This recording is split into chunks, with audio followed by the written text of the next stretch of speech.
다시 한번 옆 사람에게 한번 인사합시다. 메리 크리스마스. 기쁜 성탄절 아침입니다. 오늘은 이제 우리 누가복음을 읽었기 때문에 누가복음에 기록된 예수님의 탄생 기사입니다. 탄생 기사를 우리가 살펴보면서 하나님께서 주시는 은혜를 다시 한번 누리기를 바랍니다. 여러분, 이 성탄절의 의미, 이 성탄절이라고 할 때 가장 큰 의미가 뭘까요?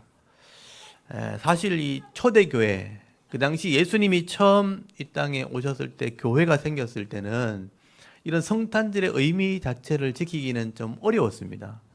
로마가 다스리고 있었고 로마의 황제의 핍박을 받았기 때문에 교회는 지하로 숨어 있었습니다. 그래서 숨어 있기 바빴고 신앙을 드러내는 순간에 죽을 수 있었기 때문에 지하로 카타콤으로 숨어서 예배를 드렸고 그 속에서 그냥 자기 신앙을 지키기에 바빴습니다. 근데 이제 AD 300년이 지나고 난 뒤에 로마가, 황제가 그 기독교를 인정을 하게 되죠. 313년에 기독교 공인을 하면서부터 교회가 밖으로 나오게 되었고, 로마 교회에서부터 그러면 우리 기념하자, 성탄절을 기념하자, 예수님의 탄생을 기념하자 하면서 성탄절을 거기서부터 지키기 시작한 거예요. 예수님이 오시고 300년이 지난 뒤에 성탄절을 지킨 겁니다. 기록에 보면 380년쯤 되었을 때 이 성탄의 절기를 지키기 시작했고, 예수님이 탄생한 날도 300년 이상이 지났기 때문에 여러 가지 기록이 있었지만 정확한 날을 몰랐어요. 그러니까 이 로마의 동지, 이 겨울이 시작되는 동지를 기점해서 12월 25일로 성탄절을 정한 겁니다. 실제로 예수님이 정확하게 태어난 날은 BC 6년 몇 월 달인지 아세요? 혹시 예수님이 진짜 태어난 날 아십니까? 아시는 분? 네, 없죠. 알려지지 않았습니다. 그래서 학자들이 연구하고 이제 과학적으로 검증을 해보니까 5월 14일입니다. 우리나라 달력으로 5월 14일. 그게 이스라엘의 독립기념일입니다. 이스라엘이 땅을 잃어버리고 흩어졌다가 영국이 그 땅을 허락하면, 나라를 허락하는 바람에 다시 예루살렘으로 들어와서 그 나라를 세워가지고 팔레스틴과 전쟁을 하면서 그 사람을 몰아내기 시작했죠. 그게 지금 오늘 팔레스틴의 전쟁이 된 거예요. 가자 지구가 생겼고 서한 지구가 생겼고, 그 살고 있는 사람을 다 몰아내야 되는데 갈 데가 없잖아요. 일부는 요르단으로 넘겨보냈는데, 요단강 건너보냈는데 다 못 건너가요. 그래서 담을 쌓아가지고 거기 살게 한 거죠. 그 팔레스틴 사람들 거기 다 모아놓으니까 얼마나 복잡해요. 그러니까 자꾸 벗어나려고 하니까 또 담이 생겨 있으니까 전쟁을 하게 되는 일이 벌어지게 된 것입니다. 근데 이제 예루살렘에 들어와서 나라를 찾기 위해서 전쟁이 벌어지고 6.1 전쟁도 하고, 애굽과 거기 위에 있는 그 다른 시리아와 전쟁을 하게 되면서 치고받고 싸우다가 독립을 시켜서 그 나라를 완전히 차지하는 날이 언제냐면 5월 14일이었어요. 근데 놀랍게도요, 그 날이 예수님이 탄생하는 날이었어요. 과학적으로 검증을 해보니까. 유대인들은, 실제 정통파 유대인들은 예수를 믿지 않거든요. 구약에 있는 메시아를 기다릴 뿐이지 예수를 믿지 않고 인정하지 않습니다. 근데 자기 독립일 날에는 나라를 되찾았으니까 축하하겠죠. 막 폭죽을 쏘고 축하를 하고 난리를 치는데, 그날이 무슨 날이냐면 예수님이 탄생한 날인 거예요. 이 역사를 보면서요, 역사학자들이 그렇게 얘기해요. 하나님께서 일부러 그렇게 했다는 거예요. 자기들이 예수를 인정하지 않는데 그날은 축하를 막 하는데, 그날이 예수님이 생일이에요. 성탄절. 그래서 이제 하나님께서 그날을 기뻐하고 싶은데, 이 유대인들을 통해서 그렇게라도 하나님 기뻐하겠다. 나중에 그걸 깨닫고 나면 알겠죠. 하나님께서 역사를, 시간을 그렇게 다스려 왔구나. 그래서 이제 성탄절 날이 사실은 5월 14일입니다. 근데 그 당시만 해도, 초대교회 당시만 해도 이런 성탄절을 몰랐다는 거예요. 그래서 지금은 12월 25일로 예수님의 탄생을 기념하면 되니까 그렇게 정한 겁니다. 그래서 온 세계가 지금 12월 25일을 성탄절로 지키고 있는 겁니다. 근데 이 성탄절이 지나면서 300년 이후에 중세시대를 지나면서 상업시대가 되었죠. 이 성탄절이 상업화되기 시작했고, 아까 말했던 것처럼 산타크로스 할아버지가 주인이 되어 있습니다. 선물을 주는 날. 울면 안 돼. 착한 일을 한 사람에게 선물을 주는 거야. 어릴 때부터 그런 얘기를 많이 들었죠. 루돌프가 주인이 되어 있고, 또 성탄 트리, 오늘도 성탄 트리를 했잖아요. 성탄 트리가 교회 자리를 차지하고 있고, 선물, 연인들이 선물을 주고받으면서 한 시즌을 보내는 그런 날로 변질되어 가고 있는 거죠. 그래서 제가 이번에 성탄절을 이렇게 이미지를 이렇게 검색하면서 이 성탄절의 의미를 확인할 수 있는 재밌는 그림을 제가 발견하게 되었어요. 그래서 제가 이 그림을 보면 성탄의 의미를 확실하게 알 수 있겠구나 하고 그림을 하나 준비했습니다. 성탄의 그림을 한번 보여드리겠습니다. 성탄절의 의미를 보여줄 수 있는 그림. 딱 보면 아시겠죠? The season, the reason. 이제 의미 또는 이유. 그러니까 이 성탄의 의미는 예수 그리스도입니다. 예수 그리스도. 이 그림 하나에 분명히 드러나죠. 이쁘게 장식을 하고 있지만 실제 이 장식을 하게 된 이유가 뭐냐? 의미가 뭐냐? 예수 그리스도의 십자가 때문입니다. 그래서 성탄의 의미하면 우리가 예수 그리스도의 십자가, 예수 그리스도의 사랑, 예수님이 행하신 놀라운 어떤 삶의 열매 이런 것들이 성탄의 의미라고 할 수 있습니다. 저는 조금 더 근본적으로 생각해 보면 이 성탄들이 더 큰 의미가 뭐냐면 예수를 이 땅에 있게 하신 분이 있다는 거예요. 예수님을 이 땅에 보내시기 위한 하나님의 계획이 있었다는 것을 성경이 말씀을 하게 됩니다. 그래서 성경을 통해서 제가 깨닫게 된 게 뭐냐면 이 성탄절의 의미라는 것은 예수 그리스도를 이 땅에 보내신 하나님의 구원 계획에 있다는 거예요. 그래서 저는 이 성탄의 의미를 한마디로 정의하라 그러면 제가 늘 고백하는 거예요. 하나님의 놀라운 구원 계획이라고. 하나님의 놀라운 구원 계획이 실제로 역사 속에 이루어진 것이 성탄입니다. 성탄. 거룩한 탄생. 예수님이 이 땅에 오신 것이죠. 그래서 예수님께서는요, 이 땅에 오신 것은 그냥 오신 게 아니라는 거예요. 그냥 하늘에서 뚝 떨어진 게 아니에요. 하나님이 처음부터 계획하셨고 그 계획하신 것이 역사를 통해서 이루어졌고 실제로 나타나게 된 것입니다. 그래서 하나님 입장에서는요, 이것을 알게 하시려고 역사 속에 이걸 기록해 놓은 거예요. 인류의 역사 속에 하나님이 너희를 구원할 계획을 가지고 있다. 너희를 구원할 메시아가 오게 될 거라 하는 얘기를 계속 하나님께서 역사에 기록하셨고, 그리고 더 구체적으로 성경에다 이것을 기록해 놓으신 거예요. 성경을 읽는 사람을 깨달을 수 있도록. 하나님께서는 내가 죄인을 구원하기 위해서 메시아를 보낼 텐데, 예수 그리스도를 이 땅에 보낼 텐데, 이 사람들이 알았으면 좋겠다는 마음을 가지고 수없이 기록을 하고 수없이 예언자들을 통해서, 선지자를 통해서 계속 말씀하셨고 성경에다 자세하게 기록을 해놓은 것입니다. 근데 사람들이 이것을 미련해서 알지를 못한 거죠. 역사를 살피지 못하고 성경을 제대로 읽지 못하면 이 하나님의 구원 계획을 알 수가 없는 것이죠. 저는 성경을 이제 가르치기 위해서 목사가 되었고, 가르치기 위해서 성경을 수없이 봐야 됐었고, 성경을 전체를 보면서, 이 목사라도 성경을 전체를 다 보진 않습니다. 근데 저는 66권 한 권 한 권을 다 설명하기 위해서 자세히 보다 보니까, 성경을 자세히 보고 역사를 자세히 살피다 보니까 이 놀라운 하나님 구원 계획을 제가 알게 된 거예요. 이건 전체를 봐야 보입니다.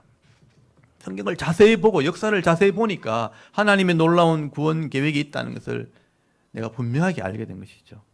여러분, 하나님께서는요, 이 땅에 예수님을 보내실 것이라고 하나님의 구원 계획을 이미 세우셨는데, 언제부터 이걸 세웠냐 보니까 성경에 다 기록이 돼 있어요. 사도 바울이요, 이걸 먼저 깨달았더라고요. 사도 바울이 에베소에 보면요, 교회론이라는 성경을 기록하면서 하나님이 언제부터 우리를 구원할 계획을 세웠는가? 창세 전부터. 여러분, 에베소서 1장 4절 5절에 보면요, 하나님이 창세 전에 우리를 이미 택하셨고 그걸 예정해 놓으셨다. 그리고 하나님의 아들을 이 땅에 보내심으로 우리를 하나님의 자녀 삼을 계획을 세웠다라고 기록이 되어 있는 거예요. 곧 창세 전에 그리스도 안에서 우리를 택하사 우리로 사랑 안에서 그 앞에 거룩하고 흠없게 하시려고 그 기쁘신 뜻대로, 계획대로 우리를 예정하사 예수 그리스도로 말미암아 자기 아들들이 되게 하셨으니, 예수 그리스도를 통해서 여러분을 하나님의 아들 되게 하시려고 이렇게 했다는 거예요.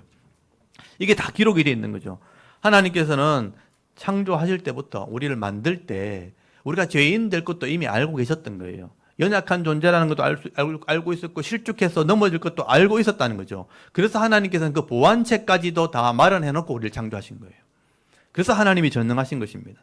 하나님은 전능하시기 때문에 최고의 복과 최고의 저주를 동시에 다 완벽하게 창조해 놓으신 거예요.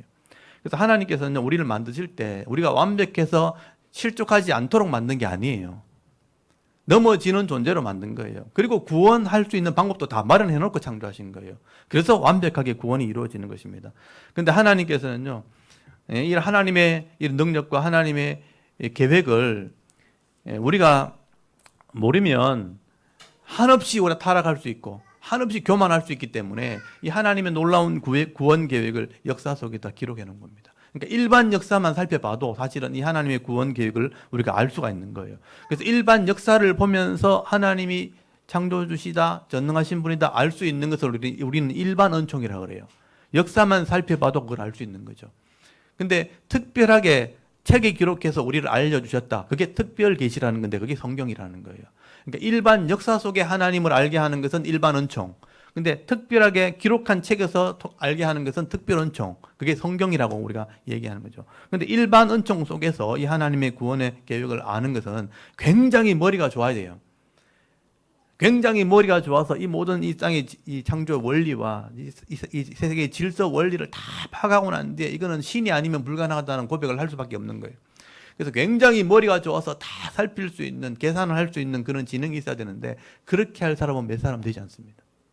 그런데 특별 은총을 통해서는 이 하나님의 구원 계획은요, 성경을 성실하게 읽으면 알 수 있도록 돼 있어요. 성실함만 있고, 성실함이고 믿음이죠. 이걸 알고 믿을 수 있으면 알게 되는데 저는 사실 엄청난 머리가 좋은 사람이 아니거든요. 근데 성실함은 저는 있어요. 꾸준히 성실하게 하는 건 있기 때문에 성경을 성실하게 보다 보니까 이 하나님의 구원 계획을 저는 알게 된 것입니다. 그래서 하나님의 구원 계획이 성경에 기록된 걸 보니까 언제부터 이걸 기록됐나? 창세기 3장 15절부터 기록돼 있어요. 이미 창세기에 인간이 타락했을 때 하나님이 너희를 구원할 계획을 세웠다는 것을 기록해 놨어요. 그게 창세기 3장 15절 말씀이에요. 내가 여자의 후손을 통해서 여자에게, 이 하와에게 여자의 후손이 나오는데 그 후손 단수로 돼 있거든요. 한 사람이에요. 후손을 통해서 뱀의 머리를 상하게 할 거다. 이 뱀의 머리가 뭐냐면 이 죄를 짓게 한 주동자 사탄을 말해요. 사탄의 머리를 이게 상하게 해서 죄를 문제를 해결하면 내가 내 자녀를 구원하게 될 것을 이미 기록해 놓으신 것이죠.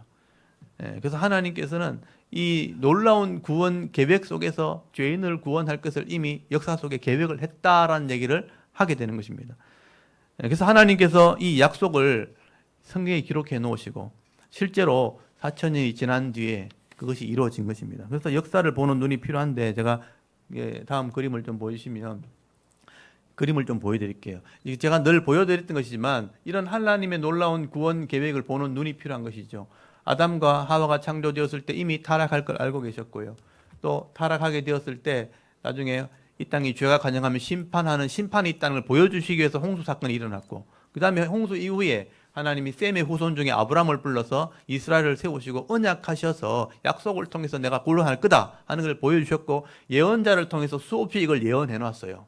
메시아 온다, 구원자 온다, 어떤 일을 할 건지, 어디 태어날 건지, 무슨 일을 할 건지 다 기록되어 있습니다. 성실하게 읽어보면 다 나와요. 그리고 이스라엘은 실제 여기서 실족을 하게 됩니다. 그래서 완전히 패망하고 나라를 잃어버리고 400년 동안 고통을 당하고 실제로 예수님이 오셔서 하나님의 계획을 이루신 거예요. 그리고 나서 성령을 통해서 모든 사람이 알 수 있도록 믿게 하는 시대를 우리가 살아가고 있는데 그게 오늘 현재 2023년까지요. 그리고 더 이상 구원할 사람이 없게 되면 마지막 유대인들이 돌아와요. 그럼 끝나는 거예요. 다 구원받았기 때문에 종말이 오는 것이고 종말이 오면 새로운 세계가 시작되는데 그게 영원의 시작이다. 하나님 나라의 계획이에요. 영원히 사는 시대가 바로 천국이에요. 그러니까 하나님의 나라인데 우리 하늘나라라고 오해한 거죠. 여러분 하나님의 나라와 하늘나라는 다른 거예요. 성경은 하나님의 나라라고 얘기하는데 우리가 그것을 번역할 때 하늘이라는 번역을 한 거예요. 하늘나라가 아니고 하나님의 나라예요. 시대가 끝나면 새로운 하나님 나라가 시작되는 게 그게 천국이에요. 천국, 하늘나라가 아니고 하나님의 나라. 이걸 이해하시면 돼요. 이걸 실제 역사 속으로 구체적으로 기록을 하게 되면 이 기록이 되는 것입니다. 연도를 따져가지고 다 기록하면 이렇게 되는 거예요. 아담과 하와가 창조되어지고 홍수 심판이 일어나고 그리고 실제 예수님이 오셨어요. 이게 결국 아담서부터 따지면 4,000년이에요. 4,000년. 4,000년 뒤에 예수님께서 오신다는 것을 하나님 계획하셨다는 거죠. 인간이 생각할 수 있는 연도를 따지면 그렇다는 거예요. 과학자들이 얘기하는 지구연대 이런 걸 일단 제껴놓고 그거는 사람들이 주장하는 것이고 성경에 기록된 연도를 따지면 그렇다는 거죠. 타락한 이후에 4,000년 뒤에 예수님이 오실 것을 이미 계획하셨고 실제로 예수님이 오셔서 죄값을 지불하심으로 하나님의 계획을 이루신 것이죠. 이것을 믿고 받아들이면 구원받는데 사람들이 이게 믿기가 쉽지 않죠. 성경에 기록되어 있고 실제 역사를 통해서 이것을 믿어야 되는데 믿기 쉽지 않으니까 하나님께서 이것을 알려주시게 되는 거죠. 하나님께서는 이 땅에 죄가 있다는 것을 알게 하셨고요. 또 죄가 가득하게 되어지면 결국은 심판할 수밖에 없다. 죄의 마지막은 심판이다 하는 것을 가르쳐주기 위해서 인류를 한번 심판하신 적이 있어요. 그게 노아 홍수 심판이에요. 여기 나오죠. 여기 보면 1656년, 그러니까 아담 이후에 1656년 만에 이 땅이 심판받은 겁니다. 굉장히 짧아요, 사실은요. 죄가 얼마나 무서운가 하는 걸 보여주는 게 사건이 노아 홍수 심판이에요. 사람이 먹고 마시며 자기가 좋아하는 사람을 다 시집 갔다 장가 갔다. 그러니까 뭐냐면 음란이에요, 음란. 내가 좋아하는 사람을 다 아내 삼았다. 이게 좋은 말로 해서 그렇지 다른 말로 하면 음란하게 살았다는 뜻이에요. 내가 마음에 드는 사람 다 데리고 살았다 이 말이거든요. 요즘 같으면 가능한 일이 아니잖아요. 범죄잖아요 이게. 근데 그런 죄악이 관영하게 되어줄 거 어린아이까지 다 애인이 생겼다는 거예요. 그러니까 어린아이 심령에도 음란이 들어가게 되니까 소망이 없는 땅이 되니까 그 땅을 심판하신 것이 노아 홍수 사건이십니다. 노아 홍수 사건입니다. 그리고 그 홍수 사건 속에 교회를 미리 보여줬죠. 그게 방주라는 거예요. 네모난 배. 이 배 안에 들어가면 살 수 있다. 그래서 노아가 이 사명을 감당하게 됩니다. 이 교회의 모습이에요. 이 땅이 심판이 있게 된다. 아무도 안 믿었어요. 방주 안에 들어오면 믿는다. 아무도 안 믿었어요. 근데 믿고 들어온 사람만이 구원받는 그게 교회의 모습, 방주를 상징하는 것입니다. 죄는 심판받지만 하나님의 계획을 믿고 이 교회 안에 들어오는 자는, 방주 안에 들어오는 자는 구원받게 될 것이다. 그래서 심판의 모습을 보여준 게 물로 심판하는 사건이 이 1656년에 일어났다는 거죠. 그래서 이 홍수의 증거는 이 땅에 널려 있습니다. 곳곳에 홍수가 일어났던 전적이 전 지구가 물로 차였다는 증거가 남아있죠. 지금도. 심판이 있었다는 거죠. 그리고 마지막에는 불로 심판한다고 되어 있어요. 베드로서 3장 4절에서 8절까지 보면 이 땅은 마지막에 불로 심판하게 될 걸 계획되어 있습니다. 그래서 실제로 하나님의 이 구원 역사는 노아 홍수 이후에 시작된 거예요. 그래서 셈의 후손을 통해서 예수님이 오시게 되는 겁니다. 그래서 우리가 족보를 기억해야 되는 거죠. 셈의 후손을 통해서 아브라함을 부르셨고 너를 통해 나라를 이루겠다 예언했고요. 계획했죠. 그리고 아브라함의 후손을 통해서 아브라함, 이삭, 야곱을 통해서 12자정을 하고 이스라엘을 통해서 하나님이 언약하시게 된 것입니다. 그래서 이스라엘과 언약하시고 하나님의 나라 기업을 상징하는 가나안 땅을 주셨잖아요. 그러니까 이스라엘의 그 지형 자체가 사실은 하나님이 구원을 상징하는 지형이에요. 애굽은 죄를 상징하고요. 홍해를 세례 받듯이 홍해를 건너왔죠. 세상을 상징하는 광야를 지나서 가나안 땅에 들어가면 천국의 기업을 얻게 될 것이다 하는 것을 보여주시는 것입니다. 그래서 이 가나안 땅의 최초로 믿음의 왕이 된 사람이 다윗이에요. 다윗과 하나님과 계약을 하게 되고 그것이 하나님 나라가 되었고 다윗이 세운 나라가 하나님 나라의 모델이 된 거예요. 그래서 이 땅의 진짜 왕은 다윗의 왕위로 올 것이다. 그래서 다윗의 후손으로 예수님이 이 땅에 오시게 된 거예요. 이걸 수많은 선지자들이 예언을 한 거예요. 그게 예언이 제일 잘 기록된 게 이사야서입니다. 이사야서에 보면 예수님이 어떻게 오실지 누구 집안을 통해서 이새의 집안을 통해서 또 어떤 사역할지 평화의 사역을 하고 온다고 돼 있고요. 예수님이 어디 태어난다고 베들레헴에 태어난다고 돼 있고요. 오시면 고난을 받아서 십자가 사역으로 구원하실 것도 다 기록돼 있어요. 이미 다 예언을 하신 것이죠. 그래서 실제로 예수님께서 이 땅에 오시게 된 것입니다. 그래서 예수님이 이 땅에 오셨을 때 내가 구약에 예언된 하나님의 계획대로 메시아다는 걸 증명해야 되잖아요. 그래서 하나님 나라 모습을 보여준 거예요. 하나님 나라 말씀을 가르치시고 언약을 하시고 그 말씀대로 행하는 자들에게 이 죄가 물러가는, 죄가 없어지는 표적을 보여준 거죠. 그게 병든 자리 고쳐지는 거예요. 문둥병이 낫는 거예요. 죽은 자가 살아나는 거예요. 이게 하나님 나라 표적이다. 그리고 실제로 예수님이 십자가에 죽으심으로 죄값을 지불하시고 부활하심으로 천국이 있다. 변화의 몸을 보여준 것은 영원한 새로운 나라가 시작된다는 걸 미리 보여준 거예요. 그게 부활의 첫 열매라는 거예요. 예수님께서 오셔서 내가 메시아라는 증명을 하신 거예요. 실제로 창세기 3장 15절에 있는 것처럼 뱀의 머리를 상하게 한다는 죄값을 지불하는 게 십자가로 이루어진 것입니다. 그래서 그것을 믿고 구원받은 백성이 된 것이죠. 여러분, 예수님은 하나님의 구원 계획이 성취가 되어진 것입니다. 이 구원 계획을 이해해야 예수를 믿을 수가 있는 거예요. 그래서 우리는 구약을 반드시 알고 있어야 예수님이 진짜라는 것을 알게 되는 것이고, 이 예수를 믿게 되어질 때 죄 문제도 해결되고 우리는 하나님의 자녀, 법적인 자녀가 되어지는 것입니다. 이게 진정한 성탄의 의미라고 할 수 있는 것이죠. 여러분, 이 성탄절 아침에 우리가 이 예수님의 성탄을 다시 한번 좀 생각해 보시기 바랍니다. 예수님이 그냥 오신 게 아니죠. 그냥 기쁘고 즐기라고 온 게 아니고 하나님의 계획이 이루어졌다는 걸 보여주려고 이 땅에 오셨다는 것입니다. 그리고 여러분, 하나님의 구원이 정말 놀라운 사건이기 때문에 예수님이 이 땅에 오시는 그 날이 있죠. BC 6년 5월 14일 날 모든 사람이 알 수 있도록 역사에 그걸 기록을 해놓게 돼요. 그게 뭐냐면 별들의 쇼입니다. 별들을 통해서 이걸 기록해 놓은 거죠. 이런 별들의 이 움직이라는 것은요, 정확하게 계산이 돼서 움직이는 거예요. 이건 창세기에서부터 계산해 놓지 않으면 그날에 딱 맞아떨어지지 않게 돼 있어요. 별들을 내가 마음대로 움직일 수 있는 게 아니잖아요. 정확한 그 시간에 그게 딱 이루어졌을 때 그게 보여지고 나타나는 현상이란 말이에요. 하나님께서 이걸 준비해 놓으셨는데 예수님이 태어나는 그날 우주에는 놀라운 쇼가 벌어지는 거예요. 그게 금성과 토성이에요. 제가 그림을 보여주시면 이 금성과 토성은 고대 시대부터 왕의 별로 알려진 겁니다. 목성과, 죄송합니다. 목성입니다. 목성, 금성이 아니고. 다시 말씀을 드릴게요. 고대 시대부터 이 목성과 토성은 왕의 별로 알려져 있어요. 그래서 이 왕의 별이 서로 만나게 되는 일이 쉽지 않은 일입니다. 사실 이 공전주기라는 게 있죠. 태양을 중심으로 태양계 안에 수금, 지화, 목도, 천해명이 돌아가는데 이게 주기가 다 달라요. 여러분, 태양을 중심으로 우리 지구는 1년에 한 바퀴를 돌죠. 한 바퀴 돌면 봄, 여름, 가을, 겨울 딱 되죠. 1년이 되죠. 근데 이걸 공전주기라 그러는데 목성의 공전주기는요, 한 바퀴 도는데 11년이 걸려요. 지구 한 바퀴 1년 걸릴 동안 목성은 11년이 걸려요. 그만큼 천천히 도는 거예요. 근데 토성은 이 공전주기는 29년이에요. 그래서 지구가 도는 방향하고 목성이 도는 거하고 토성이 도는 게 전혀 시간이 다르죠. 근데 그게 서로 만나려면 목성과 토성이 우리 지나가다가 한번 만나는 게 20년 걸려요. 근데 지구에서 볼 때 토성과 목성이 만나가서 서로 이렇게 만나는 걸 보려면 854년이 걸립니다. 그러니까 이 공전 주기에 따라서 서로 만나는 것을 볼 수 있는 기간이 다 정해져 있는 거예요. 근데 이런 정해진 기간 안에 예수님이 태어나는 그날 그게 다 만난 거예요. 딱 만나도록 하나님께서 계산을 딱 해놓은 거죠. 그래서 별들이 만나가지고 이 목성과 토성은 공전 주기가 다르기 때문에 서로 이렇게 만나기 쉽지 않은데 지구에서 그날 볼 때 이게 앞섰다가 뒤섰다가 앞섰다가 뒤섰다가 하는 현상이 나타나게 된 거죠. 이게 854년 만에 나타나는 현상이에요. 그래서 이 천문학자들은 다 알고 있는 사실입니다. 근데 우리는 잘 모르죠.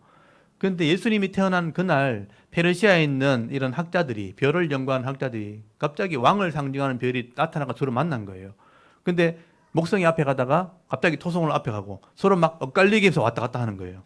그런 현상이 이제 그 사람들은 생애 800년 만에 나오는 거니까 처음 본 거잖아요. 그러니까 이 사람 놀래가지고 이게 뭐냐. 고대 이 자료를 찾아보니까 왕들의 별이라는 거예요. 목성은 선한 왕이고 토성은 악한 왕이거든요. 서로 막 이렇게 경쟁하다가 선한 왕이 이기면 왕이 태어난다. 그렇게 믿고 있었던 그런 상황에서 이런 왕의 별들이 나타나서 만나고 앞서거니 뒤서거니 하고 하니까 이 페르시아의 이 박사들이 이 별들을 따라서 왕이 태어나는 곳을 따라가게 된 거예요. 저 별이 어떤 때는 나타났다가 이게 우리가 볼 때 금방금방 나타나는 게 아니고 별이 천천히 움직이니까 몇 날 며칠 보고 있다가 어느 날 가면 앞에 가 있고 몇 날 보면 또 이게 뒤에 가 있고 서로 막 왔다 갔다 하는 거예요. 근데 그 별을 따라 움직임을 따라 가다 보니까 예루살렘까지 오게 된 것입니다. 왕이 태어날 징조인데 어디서 이 왕이 태어나는가 하고 그 박사들이 찾아온 거예요. 그래서 마태복음에 보면 이걸 기록해 놓은 거예요. 동방에 있는 박사들이 별을 따라 예루살렘까지 와서 이곳에 왕이 태어났냐고 물었다는 거예요. 별을 따라왔다. 여러분 마태복음 2장 한번 찾아보십시오. 마태복음 2장. 거기 보면 그 기록이 돼 있죠. 여러분 마태복음 2장 1절 2절 한번 읽어볼까요? 시작. 헤롯 왕 때에 예수께서 베들레헴에서 나심에 동방으로부터 박사들이 예루살렘에 이르러 말하되 유대인의 왕으로 나신 이가 어디 계시냐? 우리가 동방에서 그의 별을 보고 그에게 경배하러 왔노라 하니 라고 돼 있죠. 이건 역사의 기록이거든요. 동방에 있는 페르시아의 박사들이 예루살렘에 와서 헤롯은 실제 역사에 존재하는 왕이죠. 별을 보고 왔는데 여기 왕이 태어나는 것을 우리가 별을 보고 찾아왔다. 왕이 태어나느냐? 그렇게 할 때 이 헤롯은 정치꾼이고 자기가 여러 사람을 죽이고 왕이 됐는데 또 왕이 나온다 하니까 그때 아기를 다 죽인 거예요, 이 사람이요. 그런 일이 실제로 벌어지게 됩니다. 그리고 마태복음 2장 9절에 보면요, 박사들이 왕의 말을 듣고 갈 때 동방에서 보던 그 별이 문득 앞서 인도하여 가다가 아기 있는 곳 위에 머물러 서 있는지라 그들이 별을 보고 매우 크게 기뻐하더라. 별을 관측하다가 그 별이 멈춘 곳을 찾아간 거예요. 그게 베들레헴이었습니다. 그래서 11절에 보면 아기에게 경배하고 보배함을 열어서 황금, 유황, 모략을 예물로 드렸다 하고 예물을 드리는 사건이 기록이 된 것이죠. 여러분, 이건 역사적인 기록이고 하나님의 이 계획이 성취되었다는 것을 증거하는 사실이 될 수 있는 것입니다. 그래서 여러분, 이 동방의 박사들이 봤던 별들은 실제로 지금도 관측이 되고 있어요. 나중에 인터넷 검색해 보십시오. 목성과 토성이라고 검색해도 이게 800년 만에 만나는 현상이 나타나는데 얼마 전에도 그런 일이 있었다 하는 게 기록이 돼 있어요. 그러니까 우리 세대 보기 쉽지 않는 일입니다. 그래서 그런 일이 한번 벌어지면 이 천문계에서는 난리가 나는 거예요. 이거는 생애 한 번밖에 못 보는 거다 하면서 봐야 된다고 막 이렇게 망원경 사고 막 난린 겁니다. 하나님께서는 이미 이걸 기록해 놓은 거예요. 역사에 기록해 놓으셨어요. 하나님의 계획이 그때 이루어질 것을 기록해 놓은 거예요. 이거 별 때문에 날짜를 알 수 있게 된 거예요. 이렇게 딱 별이 나오는 그 날은 정해져 있거든요. 그게 BC 6년 5월 14일이에요. 예수님께서 그렇게 태어나는 그 날이 결정이 된 것이죠. 여러분, 이렇게 예수님이 태어났을 때 하늘에서는 더 큰 난리가 나죠. 오늘 누가복음 2장에 보면요, 천군 천사들이 등장하게 됩니다. 여러분, 요한계시록 4장 5장에 보면 천군의 천사들이 찬송하는 장면이 나오거든요. 그 천군의 천사들이 나타나서 이 땅에 예수님이 오시게 될 것을 알리게 되는데 아무나 알려줄 수는 없고 그 베들레헴에 있는 목자들에게 이 사실을 알리게 되는 거예요. 그래서 오늘 누가복음 2장에 나오는 2장 1절에 보면 역사적 기록이 나오죠. 가이사 아구수도, 이 사람이 누구냐면 옥타비오누스 황제예요. 로마의 독재를 시작했던 왕입니다. 가이사 아구스토 다음에 옥타비오누스 황제가 독재를 시작하면서 그 세금을 거두기 위해서 인구 조사를 하게 되는데 쿠레니우스라는 이 총독이 인구 조사를 하게 될 때 이 예수님의 아버지였던 요셉과 마리아가 자기 고향 베들레헴에 호적을 하러 갔다는 사실이 기록이 돼 있죠. 이 역사적 사실이라는 뜻이에요. 그때 아기를 낳게 되었고 천군과 천사들이 목자들에게 이 사실을 알리게 되는 장면이 오늘 누가복음 2장 8절에 기록된 것입니다.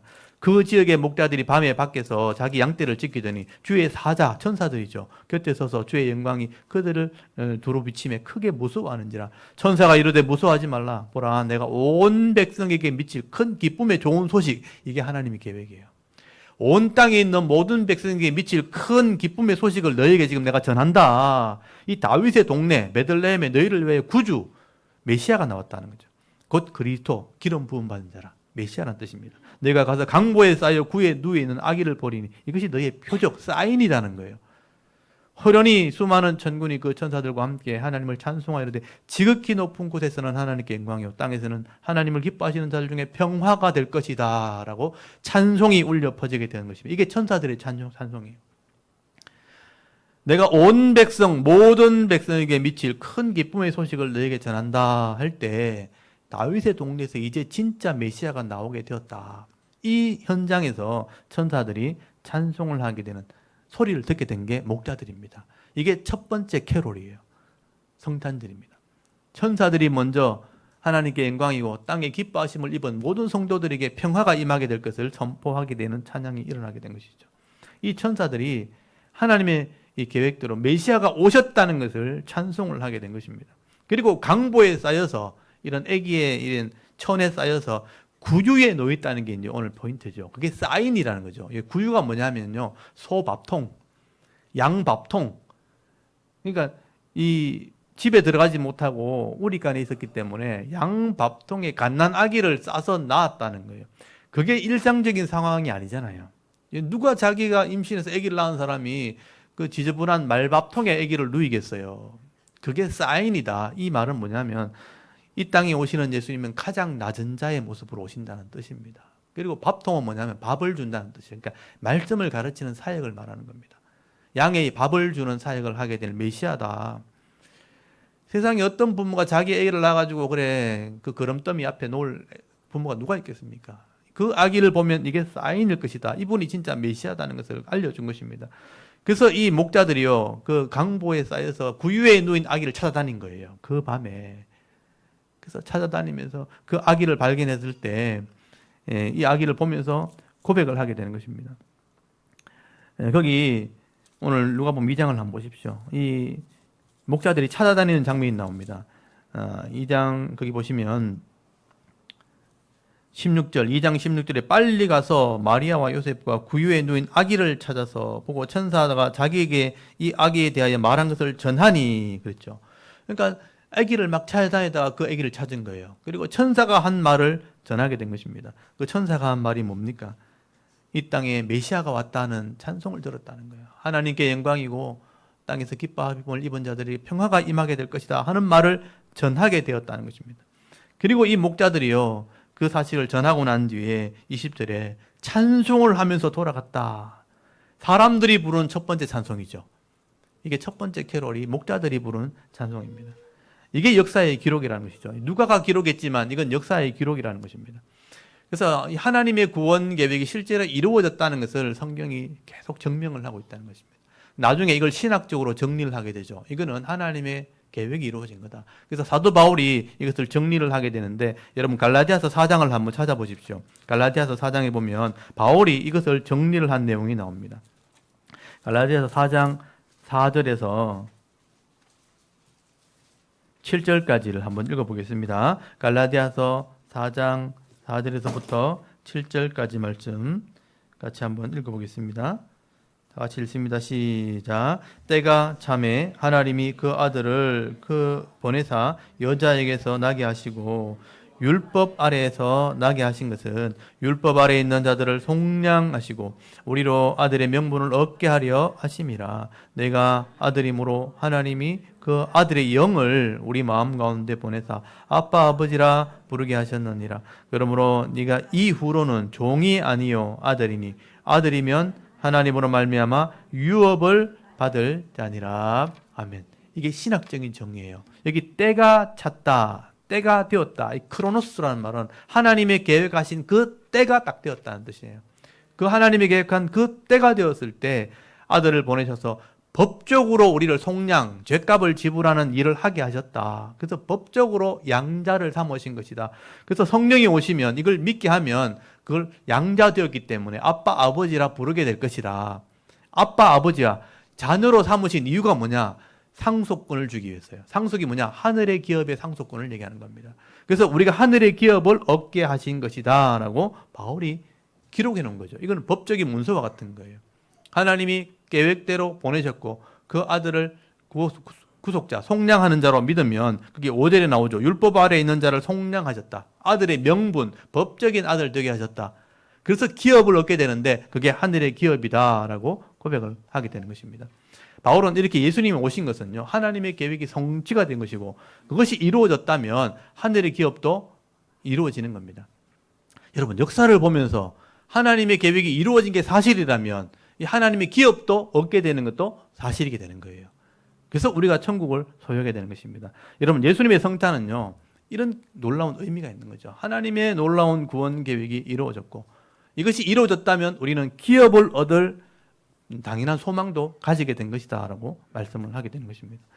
여러분, 예수님이 이 땅에 오신 것은 하나님의 계획이라는 것을 여러분 오늘 성탄을 통해서 믿을 수 있기를 바랍니다. 하나님의 나라가 이 땅 가운데 이루어졌다는 것을 여러분 믿을 수 있기를 바랍니다. 이게 우리의 성탄의 의미라는 거죠. 그리고 나중에 사도 요한이요, 이 성탄의 의미를 다른 식으로 해석을 하게 됩니다. 이거는 하나님의 사랑이 나타난 거다. 여러분, 요한 1서 4장 9절에서 10절까지 이런 많이 들어보셨을 거예요. 하나님의 사랑이 우리에게 이렇게 나타난 바 되었으니 하나님이 자기의 독생자를 세상에 보내심은 그로 말미암아 우리를 살리기 위함이라고 되어 있어요. 하나님의 사랑이 나타났다. 사랑이 나타났다라고 말하는 거죠. 하나님의 사랑이 우리에게 나타났으니 그 사랑으로 우리가 하나님 자녀 되었고 그 사랑으로 사랑하는 존재가 되었다라고 해석을 하게 된 것이죠. 그래서 요한복음 3장 16절 여러분 잘 아시죠? 하나님이 세상을 이처럼 사랑하사 독생자를 주셨더니 이는 저를 믿는 자마다 멸망치 않고 영생을 얻게 하려 하심이라. 이게 요한의 핵심 구절이 된 거예요. 하나님의 사랑이 우리에게 나타나서 우리를 구원하게 되었다. 그래서 예수를 믿고 구원받은 사람은 이 하나님의 사랑받은 자들이 되는 거예요. 그래서 이 사랑이 있기 때문에 다른 사람을 사랑할 수 있는 존재가 된 것입니다. 그래서 요한이 이걸 해석을 한 거죠. 우리가 이같이 하나님의 사랑을 받았으니 우리도 서로 사랑하는 것이 마땅하도다. 우리가 사람들을 사랑하는 것을 보면 사람들이 우리가 하나님의 사람인 줄을 알게 될 것이다. 그 사랑이 우리를 통해서 나타나게 되는 것입니다. 그러므로 이 성탄절은 우리에게는 정말 큰 의미가 있는 것입니다. 하나님의 구원 계획이 성취가 되었고 하나님의 사랑이 이렇게 나타나는 것이다. 그러므로 우리가 이 성탄절을 믿음으로 받아들이게 될 때 우리는 하나님의 자녀가 될 뿐 아니라 하나님의 사랑을 깊이 경험하는 사람이 되어지는 것입니다. 여러분, 오늘 2023년도 성탄절의 의미는 바로 이것입니다. 오늘도 이 말씀들을 깊이 생각하시면서 이 사도 바울이 고백했던 것처럼 하나님의 구원 계획이 이루어졌으니 이걸 객관적으로 살피고 내가 믿음으로 받아들이고 하나님의 사랑을 받았으니 이 사랑을 실천하는 자로 살겠다 믿음으로 결단할 때 여러분 남은 생에 이 하나님 나라 복을 오늘 저와 여러분에게 주실 줄 믿습니다. 이 복을 받아 누릴 수 있는 귀한 성도들이 되길 바랍니다. 여러분, 지금 이 땅은요 여전히 죄악이 가득하고 질병과 고통이 있는 인생의 문제가 끊이지 않는 그런 땅입니다. 그렇지만 이런 하나님의 의미, 성탄의 의미를 깨달을 때 이 천국에 대한 소망, 하나님의 이 사랑을 마음에 품을 수 있고요. 또 이것을 통해서 세상을 변화시키고 또 세상이 줄 수 없는 그 사랑을 나누어주면서 많은 사람들을 살릴 수 있는 일을 하는 게 우리라는 거죠. 오늘 대구 사랑과 성도들이 이런 믿음을 가지시고 많은 사람들에게 위로해주고 나눠주고 섬기는 자의 삶을 살아갈 수 있는 정말 복된 성도의 삶을 살아가는 저와 여러분의 이런 영적인 삶의 모습이 되실 수 있기를 주의 이름으로 축원합니다. 아멘. 우리 잠깐 기도드립니다. 하나님 참 감사합니다. 오늘도 이 성탄의 메시지를 통해서